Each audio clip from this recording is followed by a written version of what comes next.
ఈ Korean street టోస్ట్కి కావాల్సిన ingredients ఏంటో ఒకసారి చూద్దాం. క్యాబేజ్, బ్రెడ్ స్లైస్లు ఒక 3, కొద్దిగా శనగపిండి, క్యారెట్, టొమాటో సాస్, ఒక ఉల్లిపాయ, మోజరెల్లా చీజ్, మయోనీస్, ఇంకా బటర్. ఇవి బేసిక్గా అన్ని ఇంగ్రీడియంట్స్ అనమాట. ఇదేంటంటే చక్కటి ప్యాటీ ఒకటి తయారు చేసుకుంటాము. ప్యాటీ వేసుకొని ఒక లేయరు, అలాగే చీజ్ ఇంకా సాస్ అండ్ మైనీస్ తోటి ఒక లేయర్ తయారు చేస్తాం అనమాట.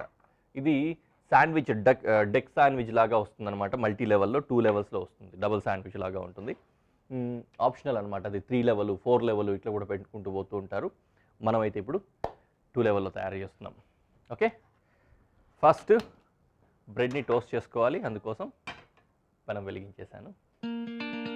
కొద్దిగా బ్రెడ్ని అలా బటర్ వేసి ఫ్రై చేసుకొని తర్వాత దానిపై నుంచి స్టాకింగ్ చేసుకుందాం. ఆ తర్వాత ఇంకొకటి ఏంటంటే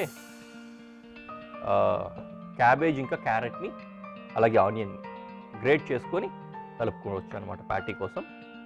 కటింగ్ అంత ఈజీగా చిన్న చిన్న పీసెస్ కింద రాదు కాబట్టి గ్రేటింగ్ కనుకైతే మంచి బైండింగ్ కూడా వస్తుంది పోగులు పోగులుగా వచ్చినప్పుడు. అందుకని దీన్ని మనం గ్రేట్ చేసుకుంటాం.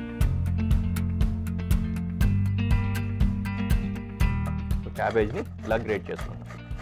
ఇంత క్యాబేజ్ అవసరం లేదు, పట్టుకోవడానికి ఈజీగా ఉంటుందని నేను కొద్దిగా పెద్దగా తీసుకున్నాను అంతే.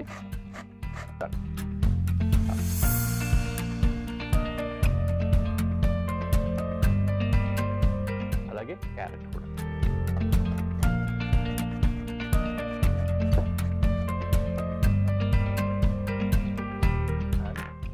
ఆనియన్, ఉల్లిపాయ కూడా గ్రేట్ చేసుకుంటాం.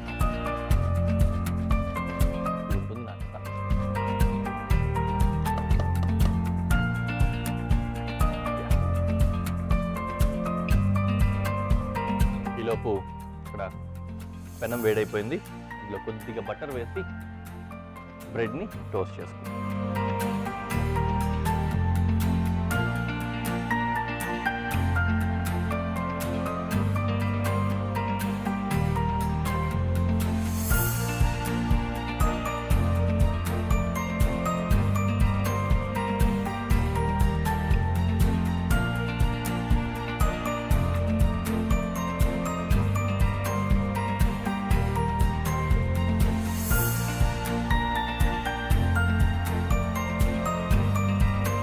అలా టోస్ట్ అవుతూ ఉండని ఇంకేముంది, ఇందులో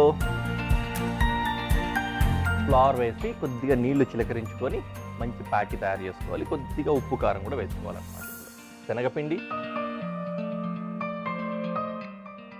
ఇందులో కొద్దిగా సాల్ట్ వేసుకుంటున్నాం.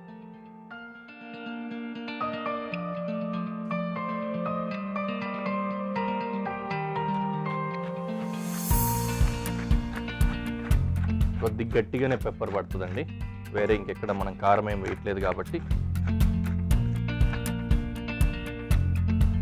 ఉప్పు కూడా వేసేస్తే ఉల్లిపాయలోంచి ఉప్పు వేసిన తర్వాత అది కొద్దిగా వాటర్ ఊజ్ అవుట్ అవుతుంది కదా. వాటర్ ఊజ్ అవుట్ అయిన తర్వాత మనకి ఎంత వాటర్ వేయాలి అనేది అర్థమైపోతుంది. ఆ తర్వాత మనం కావాల్సినంత వాటర్ స్ప్రింకిల్ చేసుకోవచ్చు, లేకపోతే వాటర్ ఎక్కువైపోతుంది. చూసారా అసలు తడి వేయకుండానే ఎంత తడి వచ్చేసిందో. ఒక్క చుక్క కూడా మనం వాటర్ వేయలేదు, అయినా కూడా బౌల్ అంతా తడి వచ్చింది.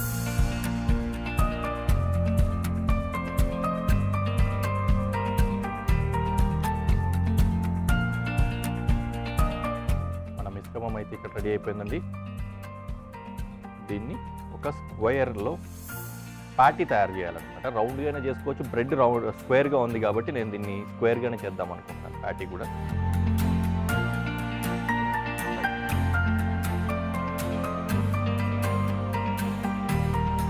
రెడీ.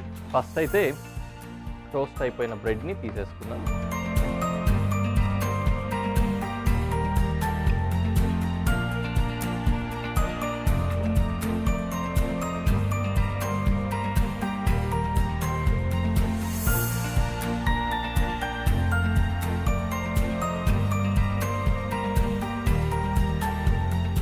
ప్యాటీని కుక్ చేసుకుందాం.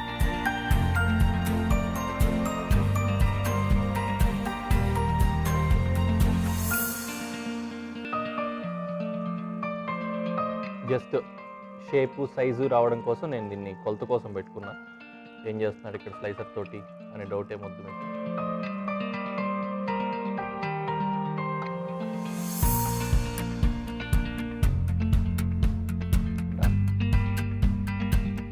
కాస్త హీట్ పెంచేసుకొని బటర్లో ప్యాటీ ప్రాపర్గా కుక్ అయిపోతే కుక్ అయిన ప్యాటీని ఒక లేయరు, మిగిలినవన్నీ కూడా ఇంకో లేయర్లో పెట్టేసి మనం కంటిన్యూ చేస్తాం. టోస్ట్ కోసం కంటిన్యూ అవ్వచ్చు అనమాట. ఈ ప్యాటీ టోస్ట్ అవ్వడం మాత్రమే ఉంది. ఈ ప్యాటీ టోస్ట్ అయిపోయిందంటే డబుల్ లేయర్ అనుకున్నాం కదా, ఒక లేయర్లో ప్యాటీ వస్తుంది, ఇంకొక లేయర్లో ఈ cheese and mayonnaise and sauce ఈ 3 కలిపి వస్తాయి అన్నమాట. సో అవి వేసేసుకొని మనము డాకింగ్ లాగా చేసేసుకోవచ్చు. సరే, ఇదైతే కాస్త కుక్ అవని. అలా అవుతూ ఉన్న క్రమంలో సెకండ్ లేయర్ ఏదైతే మనం ప్లాన్ చేసుకున్నామో ఆ లేయర్ని ఫినిష్ చేసుకున్నాం. ఇందులో ఒక లేయర్, టాప్ లేయర్ మనం ఇప్పుడు ప్లాన్ చేస్తున్నాము. దీంట్లో ఏంటంటే ఒకవైపు సాస్ వస్తుంది, ఒకవైపు మైనీస్ వస్తుంది అనమాట. నేను కింద మైనీస్ వచ్చే విధంగా, అంటే సాస్ వచ్చే విధంగా చూస్తున్నాను. రీజన్ ఏంటంటే ఇటువైపు ప్యాటీ కూడా ఉంటుంది కదా, బయటలో ఫస్ట్ ఆ బయట మొత్తానికి సాస్ కనుక అయితే అది కొద్దిగా డైల్యూట్ చేయడానికి కానీ, ఆ స్ట్రాంగ్ సాస్ని అబ్జార్బ్ చేసుకోవడానికి కానీ బాగుంటుంది. సాస్ సపరేట్గా ఎప్పుడైతే మనకు నోట్లో తగులుతూ ఉంటుందో అప్పుడు కొద్దిగా స్ట్రాంగ్నెస్ ఎక్కువగా ఉంటుంది. బట్ ఇదంతా కూడా మన ఇష్టం కంప్లీట్లీ. ఇలాగ బయట మొత్తం ఒకేసారి వెళ్తుంది కాబట్టి ఆప్షన్ మీదే. ఎక్కడ సాస్ వేయాలి, ఎక్కడ మైనీస్ వేయాలి అనేది కంప్లీట్గా మీ చాయిస్ అన్నమాట. రెండో వైపు కూడా ప్యాటీ స్లో ఫ్లేమ్లో అలా కుక్ అవని. ఓకే, ఇప్పుడు ఇందులో మనం మైనీస్ వేసుకుంటున్నాం.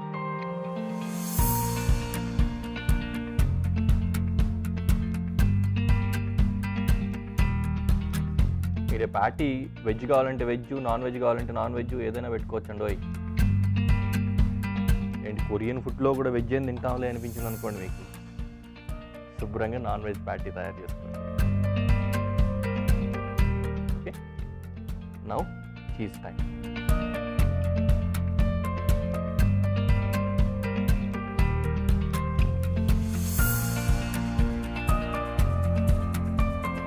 అలా మూత అయిపోయింది. ఇప్పుడు దీని మీద ప్యాటీ పెట్టేసుకొని క్లోజ్ చేసుకుంటాం.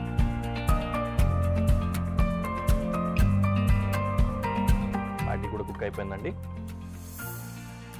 సో ప్యాటీని తీసుకొని ప్లేట్ మీద పెట్టుకుంటాం.